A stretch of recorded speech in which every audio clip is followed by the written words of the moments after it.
언제나처럼 변함없이 주님의 은혜를 사모하면서 예배의 자리를 찾으신 우리 모든 성도 여러분 환영하고 축복합니다. 오늘 이 시간에는 종교개혁 특강이라고 해도 될까요? 네, 그렇게 오늘 유인물을 다 받아서 읽어보시면서 마음의 준비를 하셨을 텐데요. 제가 담당하고 있는 고등부와 청소년부에서는 9월 마지막 주차부터 해서 5주간 5대 강령 하나씩 아이들과 함께 말씀을 나누었는데요. 그 내용을 좀 요약하고 정리해서 오늘 이 시간 짧지만 함께 나누어 보려고 합니다. 여러분, 오늘은 몇 월 며칠일까요? 감사합니다. 네, 다들 알고 계시네요. 저는 어제만 해도 어제가 10월 28일인 줄 알았더라고요. 네, 오늘 10월 30일입니다. 그럼 내일은 몇 월 며칠일까요? 10월 31일입니다. 10월 31일 하면 여기 계신 여러분은 특별히 떠오르는 날이 있으십니까? 10월의 시적인 표현이 막 나옵니다. 10월의 마지막 날. 네. 꾸준히 계속해서 주님 품 안에 머무시는 분들의 모임인 게 여기서 드러납니다. 네. 10대, 20대만 하더라도요. 어제도 저희 교역자들이 함께 밖에 나가서 외부에서 식사를 했는데 저희 옆에 테이블에 앉아 있는 청년들이 식사하면서 이런 이야기 하더라고요. 내일 할로윈인데로 시작하는 대화를 나누는 걸 제가 들었습니다. 10월 31일이 어느덧 우리나라에서도요. 할로윈으로 유명한 날이 되었습니다. 롯데월드, 에버랜드 좀 멀죠? 경주월드 어떻습니까? 친숙함이 확 오나요? 이런 우리나라의 유명한 놀이동산들 9월부터 11월 말까지 할로윈 축제를 준비하고 개장합니다. 그리고 또 아이들은 방과 후 영어 유치원, 영어 학원 할 것 없이요. 한 8월 말 지나고 여름 지나기 시작하면 선생님들 매우 분주해집니다. 할로윈이라는 큰 행사를 우리 학원에서 우리 방과 후 활동에서 어떻게 치러야 할까? 우리 가족, 나의 자녀에게는 어떻습니까? 10월 31일이 그저 10월의 마지막 날일까요? 아니면 이미 우리의 자녀들도 이 세대의 문화와 함께 할로윈에 가슴이 뛰고 할로윈을 준비하고 친구들과 인스타그램 나누고 DM 나누면서 너희 날 뭐 할 거야? 무슨 옷 입을 거야? 어떤 분장 할 거야? 이런 대화를 나누고 있지는 않습니까? 10월 31일은요, 왜 할로윈이 됐는지 먼저 한번 생각해 봤으면 좋겠습니다. 유인물을 보시면 삼하인이라고 세 글자가 적혀 있는데요. 익숙치 않으시죠? 네, 저도 익숙치 않았습니다. 이 삼하인이 특별한 날의 이름입니다. 주전 500년 이때부터 시작되었던 날인데요. 켈트족, 잉글랜드 지역의 아일랜드, 거기에 이제 켈트족이라는 민족이 살고 있었습니다. 그 켈트족에게는 11월 1일이 한 해의 시작입니다. 우리나라도 1월 1일 해피 뉴 이어 하는 그날 말고 구정이 또 있잖아요. 그런 것처럼 민족마다 새해의 첫날을 고유하게 지키는 경우들이 있습니다. 그런데 이 켈트족에게는 11월 1일이 새해의 첫날인데요. 이들이 가지고 있는 민족 문화 중에 사람이 죽고 나면 그 죽은 해 동안에는 이렇게 좀 떠돌다가 새해가 되면 살아있는 사람의 몸에 들어가서 1년 동안 지내고 그 다음에야 하늘로 올라간다는 풍습이 있었습니다. 그러고 11월 1일 이 새해부터 누군가의 몸 안에 들어가야 되기 때문에 10월 31일 한 해의 마지막 날 밤이 되면 그 몸에 들어가 1년을 지낼 육체의 대상자를 찾아 헤맨다라는 풍습이 있는 거예요. 그래서 이 사람들이 귀신에게 몸을 빼앗기지 않기 위해서 온 집안의 불씨를 다 끄고 난로에 재를 뿌리고 촛불도 다 켜지 않고요. 그리고 죽은 사람처럼 귀신의 분장을 하고 시체의 분장을 해서 그 밤을 났다고 합니다. 이 삼하인이 할로윈의 유래입니다. 고대 켈트족으로부터 시작되었던 삼하인이요. 로마가 기독교를 종교의 자유를 허락한 데 이어서 국교화하고 로마가 이제 제국이 되어서 모든 나라들을 많은 유럽의 나라들을 지배하기 시작하잖아요. 이때 회유 정책을 폈습니다. 속국으로 들어오는 나라들의 문화를 인정해 주는 겁니다. 그리고 그들의 문화 가운데 유명하고 사람들이 막 즐겨하는 이런 것들을 카톨릭 안으로 흡수시킵니다. 로만 카톨릭이 이 삼하인 축제를 어떤 식으로 흡수했냐면요. 11월 1일을 성인들의 날로 지정합니다. 그래서 천국에 있는 성인들이 이 11월 1일이 되면 지상으로 내려온다고 믿는 거예요. 이거를 축하하기 위해서 그 전날을 성탄절 크리스마스가 있으면 그 전날 크리스마스 이브에 사람들이 모여서 뭐 파티하고 그러잖아요. 이런 것처럼 성인들의 날 이브 이렇게 이틀을 정해서 성인들의 날 이브에 그 각종 자기가 좋아하는 성인의 분장을 하고 선물을 주고받는 이런 행사가 있었다고 합니다. 이게 할로윈이 된 건데요. 그 할로윈이라는 말조차 성인의 날이 All Hallows Day예요. 근데 그 성인의 날 전야라고 해서 All Hallows Day Eve입니다. 이게 할로윈이 된 겁니다. 그 할로윈이 이제 로만 카톨릭 중세 시대에 쭉 이어져 오다가 현재 우리에게까지 전달이 된 거죠. 그렇다면 지금 이 자리에 모여 예배드리는 우리, 지금 이 자리뿐만 아니라 주일만 되면 옆에 있는 양산 성당 아니라 양산 중앙교회 와서 예배드리는 우리는 10월 31일을 어떻게 기억해야 할까요? 이날은 바로 마틴 루터가 면죄부 판매에 대해서 반대하는 95개조 반박문을 비텐베르크 성당 문 앞에 게시한 날입니다. 루터가 왜 이 날을 택정했냐면요. 이 날이 그 할로윈 데이이기 때문에 성인의 날 이브이기 때문에 사람들이 축제 때문에 많이 거리로 나와 있고 많은 사람들이 그 앞을 막 오다녔습니다. 그래서 많은 사람들이 자신의 이야기를 들어주었으면 하는 바람에 비텐베르크 성당에 이날 95개조 반박문을 게시한 겁니다. 그리고 마틴 루터 이전 그리고 이후에 계속해서 오랜 기간 동안 일어났던 종교개혁이라는 운동의 시발점으로 마틴 루터가 95개조 반박문을 비텐베르크 성당 문에 붙인 그날을 바로 종교개혁일로 우리는 지정해서 기념하고 지키고 있습니다. 종교개혁 주일과 종교개혁일의 날짜가 다릅니다. 왜냐하면요. 1년에 한 번씩 요일이 바뀌죠. 그래서 내일 목요일에 종교개혁일인데 작년 2023년에는 수요일이 종교개혁일이었습니다. 이렇게 매 년마다 바뀌는 그날을 지정해서 교회가 지키기는 어렵기 때문에 종교개혁일이 들어있는 주간의 첫날, 주일을 종교개혁 주일로 지키는 겁니다. 그래서 우리는 지난 주일에 종교개혁 주일로 말씀을 듣고 또 교육부 어린이들, 학생들은 미스바에서 여러 가지 각종 활동을 했습니다. 이 종교개혁일을 우리가 이야기하기에 앞서서 기독교에 대해서 잠시 한번 정리할 수 있으면 좋겠습니다. 여러분, 기독교는 무엇입니까? 기독은 기리사독, 그리스도에 대한 중국식 발음을 그대로 옮긴 기리사독을 축약해 기독이 되었습니다. 그러니까 기독교는요. 크리스트교하고 똑같은 말이에요. 그리스도교 다 같은 말입니다. 그리스도교는 어떤 종교일까요? 맞습니다. 훌륭하십니다. 예수님께서 하나님께서 약속하신 그 메시아이시다라고 예수님께서 나의 구원자이시다라고 고백하는 종교입니다. 맞습니까? 네.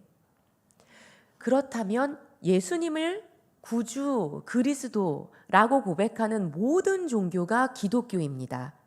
그래서 이 유인물에 기록되어 있는 것처럼 카톨릭도 동방정교회는 러시아에서 많이 믿습니다. 동방정교회도 개신교, 우리와 같은 개신교도 모두 다 기독교의 카테고리, 범주 안에 들어갑니다. 그런데 이 세 종교가요, 읽는 성경이 다른 것 알고 계십니까? 우리는 구약 성경 39권, 신약 성경 27권, 총 66권이죠. 3, 9, 27. 네, 이렇게 해서 많이들 외우시죠. 그런데요, 이 말씀 전해드리면 기뻐하실까요? 저희가 가장 적습니다. 신약 성경은 27권으로 새 기독교가 다 같습니다. 그런데 구약 성경이 달라요. 구약 성경의 경우에 카톨릭에서는 46권을 인정합니다. 여기에는 신구약 중간기에 해당하는 말라기에서부터 마태복음, 그 사이를 우리는 침묵의 시기라고 부르잖아요. 그런데 이 사이의 역사를 기록하고 있는 마카베오기 상하라는 것도 있습니다. 그리고 우리가 갖고 있지 않은 성경 목록들이 있는데요. 이렇게 해서 모두 46권이 구약 성경으로 인정되고 있습니다. 성당에서는요. 동방정교회는 이보다 더 많습니다. 무려 49권입니다. 구약 성경이. 우리 그냥 66권에서 성경 퀴즈 대회 하고 하는 거 감사하지 않으십니까? 네. 제가 처음 이 내용 배웠을 때 감사하더라고요. 참 신기하게도요. 우리와 같은 구약 성경을 읽는 종교가 있습니다. 기독교는 아닌데요. 유대교입니다. 유대교는 우리와 같은 39권의 구약 성경을 읽습니다. 하지만 그들에겐 신약 성경이 없죠. 그들은 예수님을 메시아로 인정하지 않고 지금도 메시아를 기다리고 있습니다. 그래서 유대교는 기독교가 아닙니다. 다만 우리가 왜 이 유대교와 같은 성경, 구약 성경 권수를 갖게 되었냐면요. 조금 있다가 역사를 통해서 말씀을 전해드릴 텐데 르네상스 그리고 인문주의가 발달하게 되면서 라틴어 성경이 아닌 그리스어, 헬라어 신약 성경과 히브리어 구약 성경으로 돌아가자는 회귀 운동이입니다. 그러면서 구약 성경은 히브리어 원문이 기록되어 남아있는 것만을 정경으로 인정한다 라는 의견의 일치가 있었기 때문에 그 당시에 히브리어 원문이 남아있었던 책이 구약 39권이 다였습니다. 이후로 구약 정경이 이렇게 39권으로 딱 정해진 다음에 아쉽게도 다른 성경 구약 히브리어 다른 구약 성경 판본들이 발견되기도 했는데요. 이미 정경 규정 후에 발견된 내용이기 때문에 현재 우리가 갖고 있는 구약 성경 안에 들어오지 않았습니다. 하지만 카톨릭에서는 인정하고 있어서 그 46권의 구약 성경 안에는 들어 있습니다. 이렇게 우리가 같이 예수님을 구주라고 고백함에도 불구하고 읽는 성경의 권수조차도 다른 그런 기독교의 범주 안에 들어가 있다. 기독교라고 부른다면 우리 개신교와 그리고 카톨릭, 동방정교회가 한데 묶여 있다는 걸 기억해야 한다라고 기록해 주시면 좋겠습니다. 그렇다면 개신교, 우리가 포함되어 있는 개신교는 어떤 종교일까요? 밑에 보시면 중세 로마 카톨릭 교회에 반대하여 죄송합니다. 못합니다. 나온 모든 기독교회가 개신교입니다. 그래서 저항한다라는 뜻을 갖고 있는 프로테스탄티즘으로 대표되는 교회죠. 이 교회들 안에는 또 루터교, 우리에게는 익숙치 않습니다. 하지만 서양 유럽 쪽에는 많이 있습니다. 루터교, 그리고 영국의 성공회, 침례교, 성결교, 제세례파, 다양한 그런 기독교들이, 개신교들이 다 있어요. 특히 우리는요, 장로교 안에 들어 있습니다. 대한예수교 장로회 통합이라고 이야기하는데요. 통합, 합동, 고신 모두 다 장로회입니다. 이 장로교는요. 칼뱅 그리고 쯔빙글리의 교리를 이어가는 교파입니다. 그래서 여기에 대한 자세한 내용은 나중에 기회가 된다면 또 말씀을 나눌 수 있으면 좋겠습니다. 이렇게 기독교, 그 안에 개신교, 그리고 우리 장로교를 개혁교회라고도 부르거든요. 깔뱅과 찌빙글리의 정신을 이어가는 이 교회들을 개혁교회라고도 부릅니다. 나중에 뭐 기독교 서적을 접하시거나 기독교 서점을 들르시거나 하실 때 뭐 이렇게 용어가 다양해 할 때 한번 생각을 해 주실 수 있으면 좋을 것 같다 해서 정리를 해드렸어요. 그렇게 해서 우리가 조금 전 말씀드렸죠. 개신교는 로만 카톨릭에 저항하면서 나온 종교라고요. 그렇다면 이 개신교가 왜 로만 카톨릭에 저항할 수밖에 없었는가에 대한 이야기를 좀 나눴으면 좋겠습니다. 역사를 다스리시는 하나님이라는 소제목을 붙였는데요. 중세 교회의 상황과 그리고 종교개혁 시대 세계의 역사를 살펴보려고 합니다. 중세 교회의 커다란 주제를 하나로 요약하자면요. 사제주의입니다. 사제라 함은 신과 인간이 그대로 마주할 수 없고 그 사이에 무언가 어떤 존재를 필요로 한다라는 개념이에요. 그 역할을 하는 게 사제인데요. 우리나라에 만연해 있던 무당도 여기 사제주의의 사제 역할을 한다라고 생각할 수 있습니다. 로만 카톨릭의 성직자들이 사제에 해당한다고 볼 수 있습니다.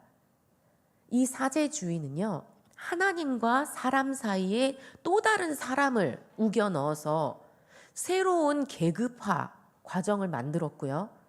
이 사제주의가 로만 카톨릭의 핵심이기 때문에 교황, 추기경, 주교, 그리고 각 수도원이나 성당의 원장, 이런 계급들을 만들었습니다. 그리고 이들을 통해 하나님께로 갈 수 있는 거예요. 그래서 평신도라는 말도 생겼습니다. 이에 대해서 아니다. 모든 사람이 오직 예수 그리스도 한 분만을 중보자로 삼아 모두가 사제와 같이 하나님께 나아갈 수 있다 라고 루터는 주장하면서 종교개혁의 기치를 높였습니다. 이 사제주의에서 파생된 것이 사제직인데요. 중세 말기로 가면서 사제직이 놀랍게 부패했습니다. 사제직은 더 이상 성직이 아니었습니다. 거룩한 책무가 아니라 돈과 권력을 양손에 쥘 수 있는 성공 가도를 향해 마음껏 달려갈 수 있는 말이었습니다. 사제직을 얻기 위해서 그 사람을 임명할 수 있는 권한을 가진 사람에게 제물로 로비를 했고요. 제물로 로비를 해서 더 많은 돈을 주는 사람에게 더 좋은 자리를 마련해 줍니다. 그렇게 해서 그 자리를 가면 이제 어떤 일이 시작될까요? 내가 모았던 돈을 다 내고 이 자리를 얻었잖아요. 그러니까 더 많은 헌금을, 더 많은 성물이라든지 면죄부 판매액을 얻어서 자신의 재물의 손실액을 메꿔야 합니다. 메꾼 다음에는 그만일까요? 아니요. 더 많이 모아서 더 높은 자리를 사야죠. 이렇게 마치 조선시대 탐관오리들 하는 것처럼 성직자들이, 사제들이 자신의 자리와 직분을 두고 매매를 했습니다. 그리고 또 교황을 비롯한 고위 사제들, 신부님들, 수녀님들 결혼할 수 없습니다. 그런데 공공연하게 사생아가 있었습니다. 아니요, 많았습니다. 교황에게도 사생아들이 참 많아서요. 내가 교황의 아들인데 하면서 떵떵거리고 사람들에게 자신의 권세를 드러내는 일들이 굉장히 많이 있었습니다. 이렇게 교황과 고위 사제들의 축첩 그리고 축제, 그로 인해서 사람들은 모두 다 교황권에 대해서 신뢰를 잃어가기 시작한 겁니다. 그리고 또한 하위 사제들은 어떠하냐? 계급이 있다고 말씀드렸어요. 사제직을 얻는 사람들 중에서 고위 관리층, 고위 사제직들은 이렇게 막 호의호식하면서 살았는데요. 그와 반대로 마을 하나에 있는 성당, 거기에서 예배드리는 하위 사제들, 이분들은 어려움이 말할 수가 없었습니다. 생계를 제대로 이어가지 못할 정도로 빈곤했고요. 그리고 또한 제대로 교육을 받을 수 있는 기회도 없었습니다. 그러니까 교황청에서 하달에 내려오는 내용 그대로 설교문을 읽을 뿐이고 라틴어로 되어 있는 성경을 제대로 읽고 해석할 수 있는 능력조차도 거의 가지고 있지 않았습니다. 이러한 상황 속에서 교리는 점점 더 부패해졌습니다. 자신의 사제주의, 이 교황청의 계급주의를 계속해서 지켜나가기 위해서 교황청은 우민화 정책을 썼습니다. 성경은 거룩한 책이기 때문에 평신도들이 소유할 수 없다. 허락을 받은 자들만, 그 거룩한 책임을 다할 수 있는 사람들만 읽을 수 있는 책이고 아무나 함부로 가까이 할 수 없다. 성경은 거룩한 책이며 또한 거룩한 언어인 라틴어로 기록되어 있는데 이것을 일반 사람들이 사용하는 하층 계급 사람들이 사용하는 자국의 언어로 번역할 수 없다. 이런 우민화 정책 속에서 사람들은 성경의 내용을 또 알 수가 없습니다. 가질 수도 없습니다. 그러니까 교황청에서 발표하는 내용들이 그것이 정말 그러한가 절대 상고할 수 없고요. 이 내용이 맞는가 틀린가 분별할 수도 없었습니다. 이야기하는 대로 그런갑다 따라가는 수밖에 없었습니다. 그러면서 교리가 부패할 수밖에 없겠죠. 교리 부패 부분을 보시면 성유물 숭배, 성인 숭배가 나오는데요. 영화 같은 데 보면 한 번씩 등장합니다. 네, 그래서 그 영화에 보면 막 귀한 박물관처럼 되어 있는 개인 소장용, 그런 곳에 문을 쫙 열면 유리관 안에 들어있는, 이건 무슨 주전 몇 시간 몇 년대에 아니면 주후 몇 년대에 어떤 성인이 이 돌을 만지고 기도했더니 여기에서 물이 나왔다더라. 모세가 아론의 지팡이가 그 나무 조각이 여기에 남아서 이렇게 전해졌다더라. 이런 게 성물입니다. 그 성물에 값을 매기고 이것도 매매한 겁니다. 그리고 성인의 날에 대해서 아까 말씀을 드렸는데요. 저희는 오직 한 분 예수님께 기도하잖아요. 그런데 로만 카톨릭은 그렇지 않았습니다. 각양각색의 성인들이 있습니다. 출산을 도와주는 성인도 있고요. 어린 아이가 아플 때 기도하면 잘 들어주는 성인도 있습니다. 또는 병을 낫게 해주는 성인, 기억력을 좋게 해주는 성인, 각양각색의 성인들이 많아요. 그들에게 일일이 자기의 기도의 제목의 분야에 맞춰서 기도했습니다. 그 다양한 성인들마다 다 성물을 남겼어요. 그리고 필요할 때 그 성물을 사서 그 성물을 손에 쥐고 간절히 기도하는 겁니다. 그러면 이루어진대요. 이렇게 교리가 타락했는데요. 왜 그랬을까요? 교황청은 그 성물을 팔아야 돈을 벌 수 있기 때문입니다. 그리고 또 연옥설이라는 게 있습니다. 연옥설이 뭐냐면요. 나중에 나오는 5대 강령 중에 하나, 오직 예수 그리스도와 연결되는 내용입니다. 예수님께서 십자가에 죽으시고 3일 만에 부활하신 사건을 믿음으로 우리는 온전히 구원에 이른다고 합니다. 하지만 로만 카톨릭은 그렇지 않습니다. 세례를 받기 전까지의 죄들이 예수님의 십자가 사건으로 사해집니다. 그리고 지옥에 갈 사람이 천국으로 옮겨지는 것이 예수님의 십자가 사건으로 일어납니다. 다만 세례받은 이후에 지은 죄들은 자기가 알아서 처리해야 됩니다. 그래서 고해성사를 드립니다. 여기에서 연옥설이 나오게 되는데요.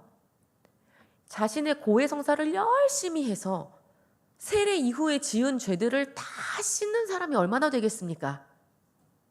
자기가 죽을 날을 알고 그 직전까지 회개기도 하고 죽는 사람이 얼마나 되겠습니까? 이게 가능하지 않다는 걸 알고요. 연옥을 만들어내는 거예요. 그래서 세례받은 이후에 고해성사로 씻은 죄 말고 아직 남아있는 죄를 가지고는 천국에 갈 수 없다.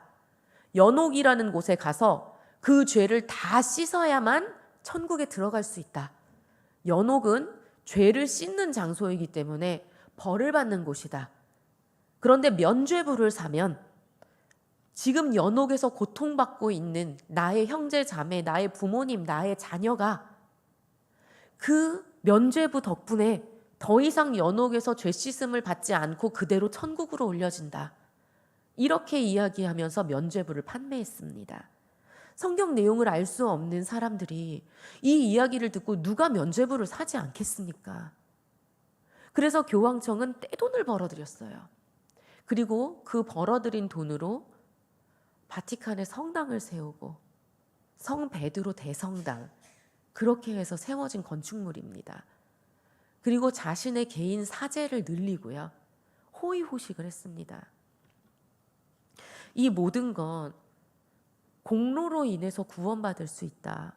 내가 돈을 지불해서 면죄부를 사고 내가 어떤 선한 행실을 하고 이렇게 해서 구원에 이를 수 있다는 공로주의적 구원론에서 비롯된 일입니다.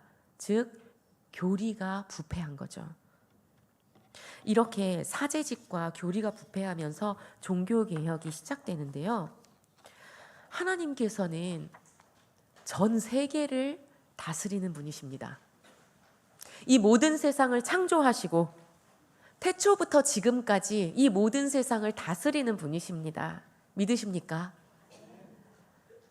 하나님을 사랑하고 이웃을 사랑하라는 그렇게 우리에게 허락해 주신 이 기독교, 예수 그리스도를 통해 우리가 온전함을 입고 하나님의 사랑받는 자녀가 되는 길을 열어주신 이 기독교, 그 기독교가 중세 1000년을 보내면서 타락해가고 사람들이 은혜를 돈으로 주고 사며 파는 이런 것들 하나님 보시기에 어떤 마음이셨을까요? 전 세계를 움직이기 시작하십니다. 하나님께서 온 유럽을 움직이세요. 지금부터 그걸 잠시 살펴보실 텐데요. 먼저 십자군 전쟁으로 인해서 중세 세계관이 변화하기 시작합니다. 이 중세 유럽을 살아가고 있는 많은 사람들의 사고의 틀이 변화되기 시작했어요. 그 전까지는 유럽이 전부인 줄 알았습니다. 그런데 십자군 전쟁을 통해서 이 기독교 세계 이외의 이슬람 제국을 한번 갔다 온 다음에는 우리가 다가 아니었어. 유럽이 다가 아니었어. 기독교 세계가 끝이 아니구나 하는 걸 알게 됩니다. 유럽 너머에 더 넓은 세계가 존재함을 알게 되고요. 그리고 주일에 담임 목사님께서 알려주신 것처럼 말씀해 주신 것처럼 신대륙의 발견들이 있었죠. 항해를 통해서 이렇게 사람들의 세계관이 확장되기 시작합니다. 그리고 또 십자군 전쟁을 통해서 이슬람 국가의 발달한 문물들이 유럽으로 들어오기 시작합니다. 그리고 무역이 흥행을 하기 시작했는데요. 무역으로 인해서 상인들이 많은 부를 축적합니다. 중세시대는 완벽한 계급제도입니다. 교황이 있고 그 밑에 왕이 있습니다. 추기경들, 이런 교황의 히에라키와 교황청의 계급제도와 그리고 또 정치적인 계급제도가 동시에 있습니다. 그래서 왕하고 교황이 늘 누가 더 크냐 힘싸움을 좀 하죠. 그런 가운데에 정치적인 영역에서 보면 왕, 귀족, 군주, 기사 이런 계급들 쭉 있고 그 다음에 이제 평민이 있습니다. 또는 농노 이런 식으로도 이야기할 수 있어요. 그리고 교황청 역시 아까 말씀드린 대로 일반 신부님에서 교황에 이르기까지 많은 계급들이 있습니다. 그런데요, 상공인들은 평민과 귀족 사이에 그 어디쯤인가 있었습니다. 이 사람들이 무역을 하면서 돈을 엄청 많이 벌었어요. 보아하니 몰락해가는 귀족들은 입에 풀칠하기도 힘든데 본인들은 귀족들보다 더 넓은 땅덩이에 더 호화로운 대저택에 살거든요. 그러니까 귀족이랍시네 하면서 그 앞에 가면 머리 숙여 절해야 되고 굽신굽신하면서 말을 다 들어줘야 되는 게 배알이 꼴리는 겁니다. 그러면서 우리가 어떻게 하면 귀족 세력을 넘어설 수 있을까 하는 찰나에 종교개혁이 눈에 들어옵니다. 저들과 합세하면 기존의 제도들을 무너뜨릴 수 있겠구나. 우리가 그저 평민이 아니라 뭔가 새로운 계급이 하나 될 수도 있겠구나. 이런 희망을 갖게 됩니다. 그리고 또 두 번째로 보시면 민족 국가로서의 자기 정체성 의식이 고양된다라고 말씀드렸는데요. 쉽게 말씀드리면 뭐냐면 교황을 구축점으로 해서 전 유럽이 하나의 나라같이 여겨지던 중세 시대를 지나서 이제는 교황청의 권위가 십자군 전쟁 후에 점점 떨어지기 시작하고, 그리고 나서 왕권이 점점 확립되기 시작하면서 우리나라가 중요해졌다는 겁니다. 교황청 전체를 위해 이 한 몸 우리나라를 다 바치리가 아니라, 그건 일단 좀 접어두고 우리나라를 좀 확립해 봅시다. 우리 왕권을 공고히 해봅시다. 이렇게 민족의식이 고취되었다를 이런 면으로 생각해 보시면 되겠습니다. 그리고 세 번째로는 인쇄술이 발달했는데요. 독일에서 구텐베르크가 활자 인쇄술을 발명했습니다. 로마 교황청에서는 너무 잘 됐다 환영했어요. 왜냐? 면죄부를 신나게 찍어서 팔 수 있겠구나. 중세 시대에는 사람이 보고 베끼는 필사였습니다. 이 필사를 하다 보면 오타도 잘 날 수 있고요. 속도도 매우 느립니다. 금속 활자 어떻습니까? 판만 맞추면 얼마든지 찍어낼 수 있지 않습니까?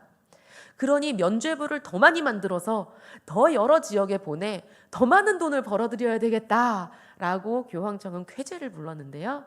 하나님께서는 이 구텐베르크의 활자를 통해서, 인쇄 기술을 통해서 종교개혁의 다양한 문헌들이 유럽 전역으로 퍼져나가도록 만드셨습니다. 그리고 각양각국의 언어로 번역되기 시작한 성경이 우리처럼 이렇게 한 권 통째로 서점에 가서 사는 거 아니었어요. 목숨을 걸고 로만 카톨릭에 잡히면 화형을 당하게 될 걸 알면서 도망치면서 쪽대본 쓰듯이 한 장 한 장 한 장 한 장 시급하게 번역하면 그걸로 인쇄해서 뿌리고 이렇게 사람들에게 성경을 전했습니다. 사람의 생각과 하나님의 생각은 다르다. 하나님의 생각은 높고 그 너비가 넓어서 감히 우리가 헤아릴 수 없다라는 걸 역사를 통해서도 너무나 잘 보여주고 계십니다. 그리고 르네상스와 인문주의가 이때 태동하고 시작이 되었는데요. 르네상스는 근원으로 돌아가자라는 이야기를 합니다. 그러면서 그림, 미술에 대해 관심이 좀 있으신 분들은 아시겠지만 고대 그리스 로마 신화에 대한 내용들의 그림이 종교적인 내용의 그림을 대체하기 시작했다. 이런 미술사의 흐름도 아실 텐데요. 이 르네상스가 종교적인 측면에서 어떻게 되었냐면요. 근원으로 돌아가자. 그러니까 라틴어보다 먼저 있었던 성경, 히브리어 구약 성경, 헬라어 신약 성경으로 돌아가자. 그래서 원어 성경을 다시 한번 읽는 계기가 되는 겁니다. 그렇게 성경을 계속해서 읽어나가고 라틴어 성경과 어떻게 다른가? 아니면 우리는 이렇게 헬라어 성경, 히브리어 성경을 우리나라의 언어로 읽는다면 어떻게 번역할 수 있을 것인가 고민하면서 종교개혁가들은 더욱더 현재 시행되고 있는 로만 카톨릭의 교회의 전통과 교리들이 성경과 맞지 않다는 것을 발견해 나갔습니다. 그러면서 이건 아니다. 이대로는 안 된다 하고 종교개혁에 더 불길이 거세게 타오른 거죠. 유럽 각국에서 종교개혁이 일어났습니다. 마틴 루터 혼자서 독일에서만 아닙니다. 하나님께서는 전 세계에 하나님을 경외하는 사람들을 통해 역사하셨습니다. 크게 여기에는 4개의 나라만 나와 있는데요. 영국 같은 경우에는요. 섬나라입니다. 다른 유럽 지역들은 육로를 통해서 다 이동이 가능해요. 그래서 그만큼 교황의 세력이 더 크게 위세를 떨칠 수 있습니다. 그런데 영국은 섬이기 때문에 교황의 지령을 가지고 가려고 해도 일단 배를 타야 됩니다. 그래서 영국은 좀 특색이 있어요. 그런데요, 교황이 그렇게 꾸역꾸역 해양을 넘어 영국에 있는 왕에게까지 자신의 힘을 행사하려고 하니까 영국 왕이 부대끼기 시작하는 겁니다. 중앙 집권 체제로 튜더 왕가가 영국을 하나로 만들기에 성공을 하고요. 그리고 강력한 왕권을 만들었습니다. 그 가운데 헨리 8세는요. 전제군주적으로 자신의 나라를 다스리기 원했습니다. 그런데 자신과 결혼했던 이 왕비가 아들을 출산하지 못하는 겁니다. 자기 대에서 이제 계속해서 아버지, 할아버지 대를 이어서 전제 군주제를 확립하려고 하는데 아들이 없습니다. 그럼 자기 대가 끝나고 나면 어떻게 되겠습니까? 이에 위기감을 느끼고 다른 여인에게서 아들을 낳고자 합니다. 교황청에 편지를 보내요. 저 아들 못 낳으면 안 됩니다. 왕세자를 얻기 위해서 이혼을 허락해 주십시오. 그리고 전 재혼하겠습니다. 그런데 공교롭게도 이 헨리 8세의 원래 아내가 교황청을 후원하고 있는 독일의 신성 로마 제국 황제와 친척이었어요. 그러니까 교황청에서는 그 신성 로마 제국의 눈치를 보느라고 이혼을 허락해 줄 수가 없는 겁니다. 그래서 이혼하면 안 됩니다 했더니 이제 헨리 8세가 뒤집어 엎습니다. 에이, 로마 카톨릭 안 따를 거야. 요즘 뭐 종교개혁 뭐 유세 유행이라는데 우리나라도 합시다. 그리고 위로부터의 종교개혁을 단행합니다. 영국 국교회를 만들어서요. 그 영국 국교회의 수장이 본인 스스로가 됩니다. 영국 성공회의 시작입니다. 그렇기 때문에 위로부터 이런 정치적인 목적으로 종교개혁이 일어나다 보니까 초반에 영국 국교회는 교리적인 부분이 좀 약했습니다. 로만 카톨릭과 별다를 게 없었어요. 그에 따라서 영국의 진짜 종교개혁을 하고 싶었던 이 신교 사람들은요. 메이플라워 호를 타고 신대륙을 찾아 떠나게 됩니다. 여기에서 미국이 시작되죠. 그리고 나서 이제 프랑스를 보시면요. 프랑스 같은 경우에는 개신교인 신교와 로만 카톨릭인 구교 사이에 큰 종교 전쟁이 일어났습니다. 구교의 승리로 마쳤고요. 신교는 위그노라고 불렸는데 많은 사람들이 대량 학살을 당했습니다. 그러다가 앙리 4세에 와서 낭트 칙령을 선포했는데 이 낭트 칙령의 내용이 뭐냐면 모두의 종교의 자유를 인정한다. 구교를 믿든 신교를 믿든 그 자유를 인정하겠다라고 낭트 칙령을 선포합니다. 그래서 종교 개혁으로 인해서 정말 말씀대로 살아내려고 애쓰던 이 위그노들이요. 주로 소상공인들이었는데 프랑스 안에서 하나님을 영광을 위하여 코람데오 하나님 앞에 서 있는 것처럼 충실하고 열심히 자신의 일을 하면서 프랑스의 국가 경제를 책임집니다. 그런데 이후에 루이 14세가 낭트 칙령을 폐지하고 구교로 돌아섭니다. 그러면서 위그노는 예전에 학살을 당한 경험이 있잖아요. 위험을 느끼고 다른 나라로 다 망명을 가버립니다. 국가 경제를 지탱하고 있던 이 소상공인들이 다 다른 나라로 가버리니까 프랑스는 어떻게 됐을까요? 국가 재정이 축나버립니다. 그리고 모든 국민들이 빈곤에 허덕이게 되죠. 여기에서부터 프랑스 대혁명이 시작됩니다. 스위스 지역을 가보면요. 스위스는 정말 일찍부터 13세기경부터 지방자치제도가 확립됩니다.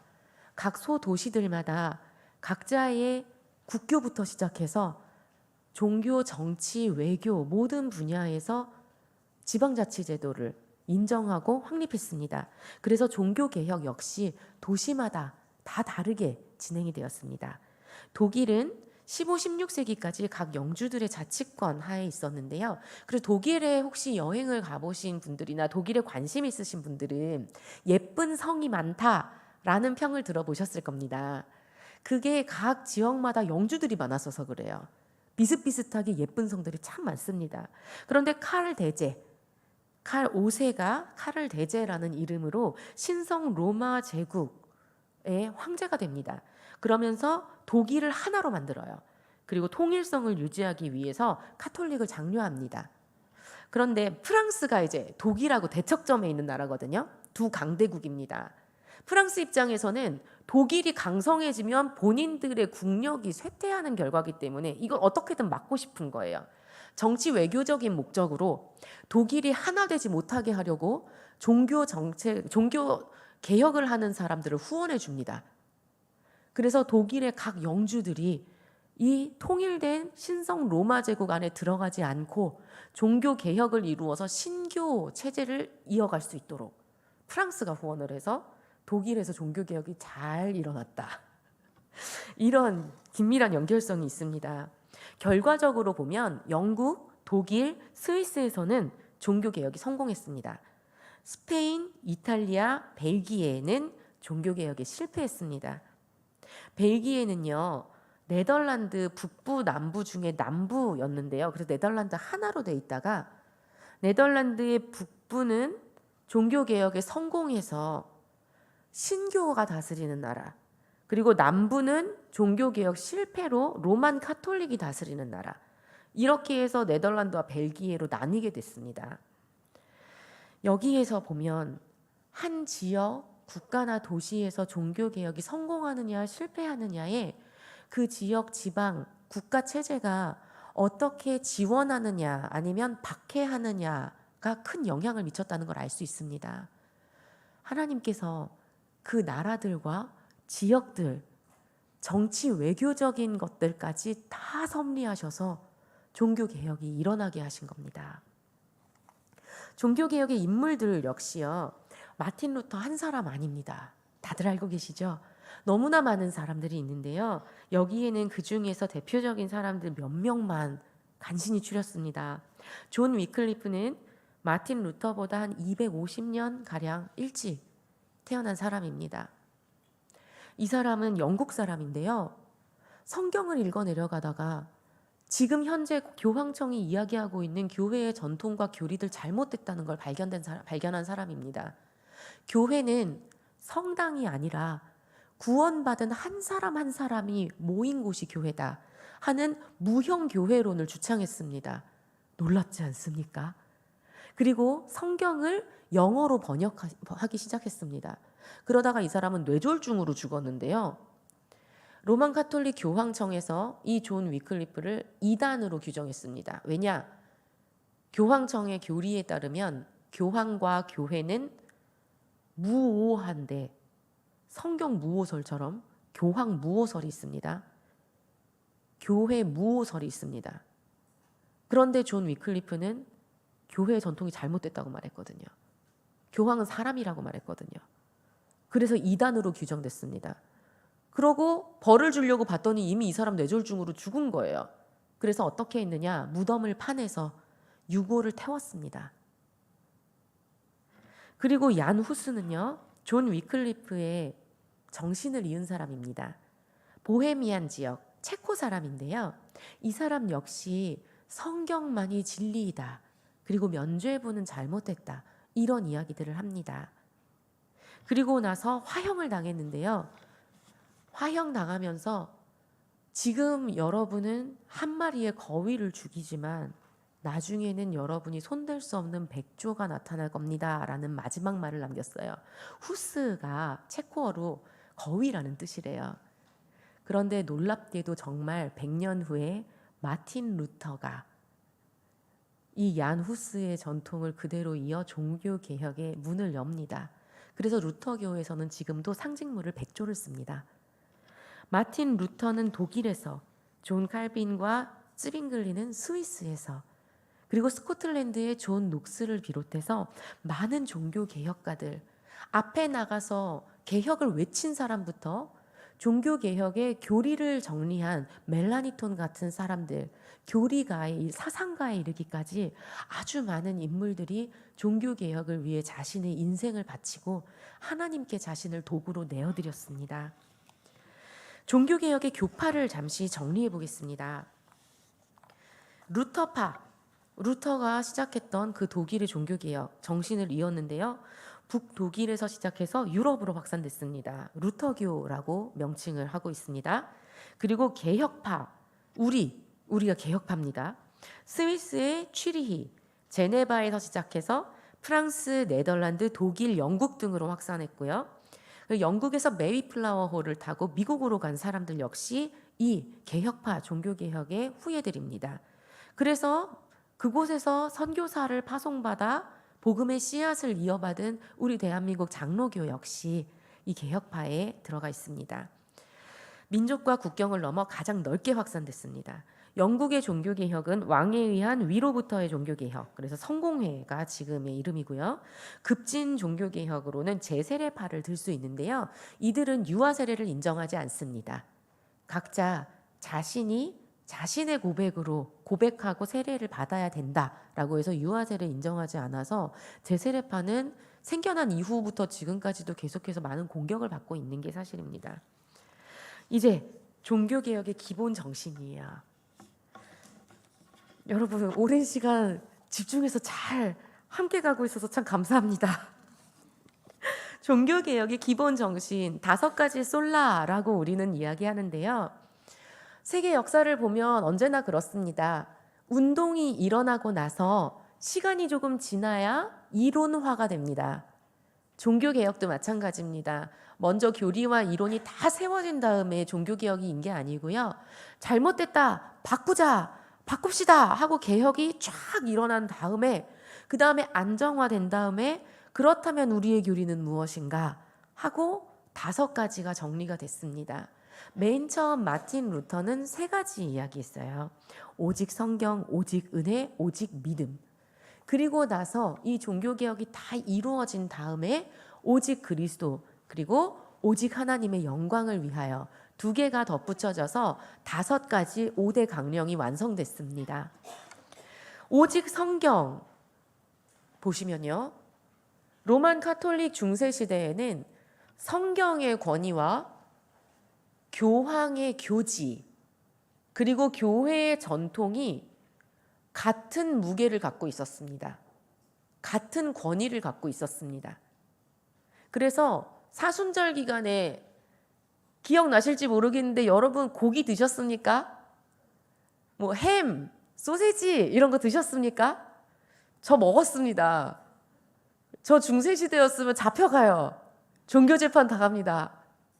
16세기 인쇄소에서 한 군데 인쇄소에서 사순절 기간에 소세지를 구워 먹고 거기에 연루됐던 모든 사람들이 다 종교재판에 회부됐습니다. 주일에 미스바에서 그 인쇄소 앞에서 사진 찍었는데 소시지 들고 사진 찍었는데요. 이때 찌빙글리가 나서서 이야기했어요. 성경에 어디 그런 게 기록돼 있냐고. 사순절에 육식을 하면 안 된다는 기록이 성경 어디에 기록돼 있냐. 성경에는 오직 하나님으로부터 난 자들에게는 모든 것을 먹을 권한이 있다고만 기록돼 있다. 이렇게 오직 성경의 권위만이 최고의 권위라고 인정하는 것이 종교개혁의 원리입니다. 교황의 교지나 교회의 전통은 성경에 기록되어 있지 않다면 언제든 폐지할 수 있고 그것이 성경과 반한다면 폐지되어야 마땅하고 비난받아야 마땅하다. 이것이 종교개혁의 후예인 우리들이 가지고 있는 오직 성경의 정신입니다. 2번째는 오직 믿음이죠. 공로나 선행이 아니라 예수 그리스도의 십자가 대속을 믿음으로 의인이 된다. 이것이 우리의 정신입니다. 우리의 교리입니다. 그리고 이걸 칭의라고 하죠. 죄인이에요. 우리 죄인입니다. 죄의 본성 있습니다. 그런데 이 죄인의 모든 죄를 지고 예수님께서 십자가에 죽으셨기 때문에 죄에 대한 값을 예수님이 치르셨고 예수님의 의를 우리에게 주셨기 때문에 내 손에 있던 죄와 예수님 가지고 계시던 의를 맞바꾸어 그 죄는 예수님이 값을 치르셨고 이제 내 손에는 의가 있다. 그래서 의인이라 칭함받는다. 칭의 교리가 우리의 교리입니다. 로만 가톨릭은 그렇지 않습니다. 로만 가톨릭은요. 은혜의 수단으로 인해서 이렇게 오셔서 예배 드리시잖아요. 이 시간에 은혜가 주입됩니다. 주사기로 약물을 넣는 것처럼 은혜가 주입됩니다. 그래서 의의 본성이 죄인의 본성이 의인의 본성으로 물들어갑니다. 주입된 은혜로 인해서. 우리의 교리는 어떻습니까? 우리는 어쩔 수 없는 죄인이고 이 땅을 살아가는 내내 죄의 본성과 성령의 법이 싸운다고 하지 않습니까? 그래서 주님 앞에 엎드려서 주님의 은혜를 구하지 않습니까? 죽는 그 순간까지 죄의 본성이 오직 예수님의 은혜로 말미암아 의인으로 덮여진 거라고 우리는 이야기합니다. 그런데 카톨릭은 의인으로 변화되어 가는 과정 중에 있습니다. 이 큰 차이가 있어요. 그래서 여기에 대해 반대하면서 오직 믿음으로 의인이 된다. 예배에 참석하는 행위, 고해 성사를 하고 거기에 대한 대가를 지불하는 행위, 이런 행위가 아니라 오직 믿음으로 우리는 의인이라 칭함받는다. 세 번째로 오직 은혜로 면죄부를 구입해서 천국 가는 게 아니라 오직 주권은 하나님께 예수 그리스도를 믿음으로 고백할 때 은혜로 구원받는다. 이것이 우리의 교리입니다. 오직 그리스도로 그리스도만을 통해 구원 사역이 이루어진다. 시간이 다 돼서 짧게 지나가겠습니다. 그래서 구원과 속죄의 모든 영역, 이 부분은 아까 제가 설명드렸죠. 예수님의 십자가 사건으로 우리는 단번에 영원히 모든 죄에 대해 속량을 받았습니다. 로만 카톨릭에서는 세례 이전의 죄만 속량받습니다. 천국의 열쇠만 받습니다. 아직 못 들어갑니다. 세례 이후에 지은 죄는 본인이 알아서 고해성사하고 성사한 데에 따라서 판결 내려오는 대로 뭔가 행위를 하거나 뭐 주기도문을 500번 외우세요라든지 성당마당을 토요일마다 나와서 한 달 동안 쓰세요라든지 헌금을 얼마 이상 내세요라든지 이런 식의 행위를 통해서 속죄를 이룰 수 있습니다. 이거를 다 해결하지 못하고 죽으면 연옥에 가는 겁니다. 이걸 해결하기 위해서 면죄부를 사는 거고요. 그래서 오직 그리스도로 우리는 그거 모두 다 아니다 라고 말합니다. 오직 그리스도 안에서 우리의 모든 죄는 대속되었다. 오직 그리스도만을 통해서 우리는 천국에 간다. 오직 예수 그리스도 안에서 우리는 하나님 나라를 산다. 그리고 또 하나, 우리와 하나님 사이의 유일한 중보자는 예수 그리스도시다. 성모 마리아 아닙니다. 로만 카톨릭은요, 성모 마리아가 예수님 플러스 알파의 중보자입니다. 예수님의 엄마니까 예수님은 안 들어줘도 성모 마리아한테 얘기하면 성모 마리아가 예수님 엄마니까 너 내 말 좀 들어주라, 얘기도 좀 들어주라 하면 들어주겠지. 정말로 신의 어머니로서 추앙받습니다. 그거 아니고 오직 그리스도, 그리고 오직 하나님의 영광을 위하여, 여기에는 구원론이 들어가는데요. 우리는 구원론에 있어서 확실합니다. 하나님께서는 창조하셨습니다. 인간은 반역함으로 전적으로 타락했습니다. 구원받을 수 있는 어떠한 조건이나 환경 전혀 없습니다. 완벽하게 타락했고 완벽하게 좌절한 상태입니다. 예수 그리스도를 통해 하나님은 구속하셨고 그리고 새 창조를 이루십니다. 창조, 타락, 구속, 새 창조, 이것이 우리의 구원론입니다. 카톨릭은 다릅니다. 위로부터 하나님의 은혜가 내려옵니다. 아래로부터 하나님을 향한 인간의 노력이 있습니다. 이 둘이 협업하여 구원을 이룹니다. 그러므로 인간은 전적으로 타락한 존재가 아니어야 합니다. 이 확실한 차이를 우리는 분명히 새기고 짚고 넘어가야 합니다. 그렇기 때문에 결국 인간의 구원, 하나님의 영광을 나타내는 일입니다. 사람은 아무것도 할 수 있는 가능성이 없고 어떤 것도 구원에 이를 수 있을 만한 소망의 빛이 없습니다. 그런 인간을 친히 이 땅에 오셔서 모든 죄를 친히 짊어지시고 십자가에서 죽으신 예수 그리스도로 말미암아 구원해 내신 사건, 그렇기에 구원받은 자라는 깨달음과 믿음의 고백 자체가 하나님께서 모든 걸 하셨습니다 라는 고백의 또 다른 면인 겁니다. 그래서 구원의 확신을 가진 신자의 삶은요, 하나님의 영광을 드러내는 삶이 될 수밖에 없습니다. 우리는 그 일을 해낼 능력이 전혀 없는데 하나님께서 그 일을 이루셨기 때문에, 내가 구원받은 확신이 있습니다라는 고백은 모든 영광 하나님 받으시옵소서라는 또 다른 고백인 겁니다. 오직 성경은 하나님의 영감으로 된 것으로, 그렇기 때문에 오직 성경은 하나님 이외에는 어떤 것도 그 영광에 가까이 할 수 없다. 교황의 권위도, 교회의 전통도, 하나님의 영감을 받아 기록된 성경만큼의 권위는 절대 가질 수 없다.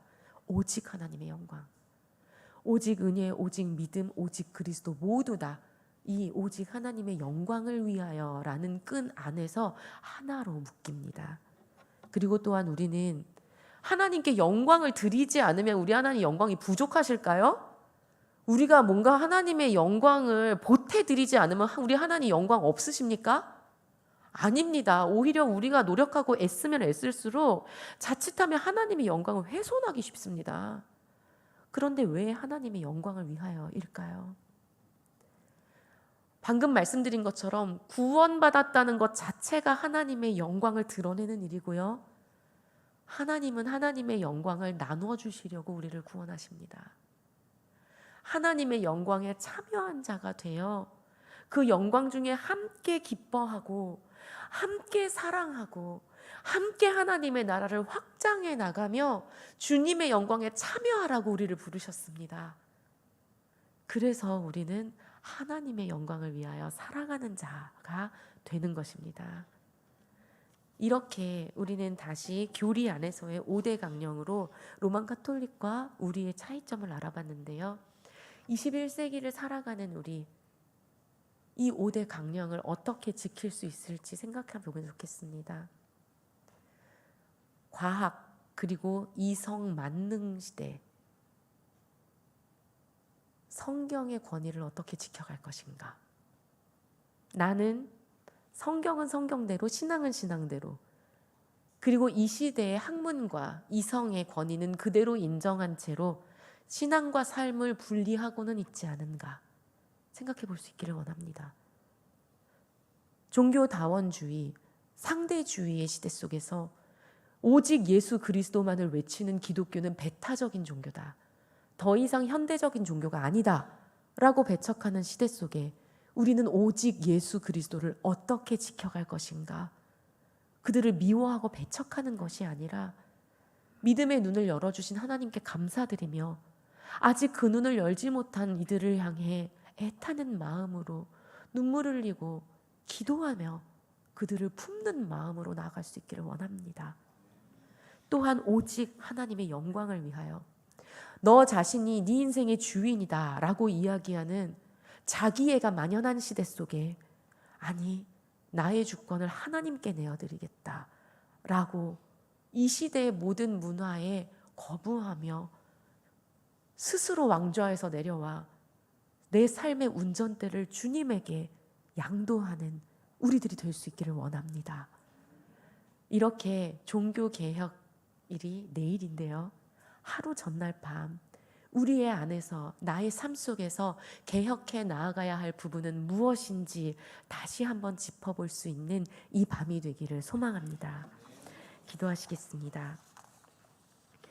존귀하신 하나님, 오늘 말씀을 통해 우리의 신앙을 점검해 봅니다. 우리 삶의 척도이자 기준이 되는 성경 말씀을 다른 어떤 지식보다도 귀히 여기며 알아가려 애썼는지 돌아봅니다. 세상 속의 진리로 무장하여 흔들리거나 치우치지 않고 예수 그리스도를 붙들기 위해 어떤 노력을 기울여 왔는지 생각해 봅니다. 주님 앞에 그저 부끄럽고 죄송한 마음으로 다시 한번 긍휼을 구합니다. 어리석고 작은 저희들을 불쌍히 여겨 주시옵소서. 다시 새로이 믿음의 길을 걷게 하여 주옵소서. 오직 은혜로 구원해 주신 예수 그리스도께 순종하는 삶 살게 하여 주시고 은혜의 선물로 주시는 믿음을 구하게 하소서.